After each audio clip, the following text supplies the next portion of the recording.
Dear investor, welcome to a new edition of Binck Café. In this edition and the next edition, I will talk with you about the bond market, the treasury of different countries. In this specific first edition, I will talk with you about the Spanish debt. As we all know, Mario Draghi and the European Central Bank have put in everything they could to keep the interest rates low. That basically, they have done that to make the debt sustainable. 100% debt compared to the GDP in normal cases should be completely unsustainable.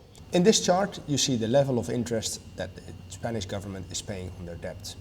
You see the debt is increasing up to nearly 100%, and on the other hand, in the orange chart bars, you see the payment is going down. The sustainability of debt is not only related to of course, low rates, it's also depending on the development of the deficit and also the economic perspectives. At current, Spain is paying about 30 billion euros on a yearly basis on the debt.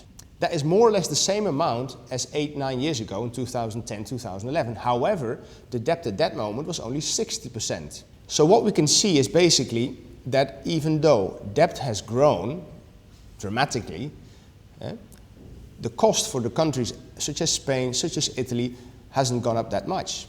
It's very interesting to compare that. Interest rates have moved between 7% and 0.2%, while the cost has only moved from 3.9 to 2.4, or the other way, from 2.4 to 3.9. So basically, the cost of the debt hasn't gone up that much. You compare that to a household. If you have a debt initially of 10,000 euro and you were paying 70 euros of interest, your debt has gone up to 100,000 euros and you're still paying more or less about 100 euros. So it's very important to realize that the debt has become sustainable because of the measurements of the European Central Bank, and in this case, Mario Draghi.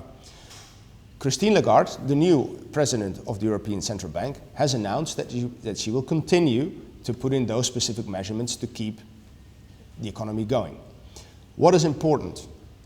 For you as an investor, you can take a look at this on a monthly or a quarterly basis just to keep an eye on what is the economy doing. It's not something that has a lot of value for your day-to-day investments, but it's something to give an indication of where the economy is going. One thing is for sure, we are confronted with new standards.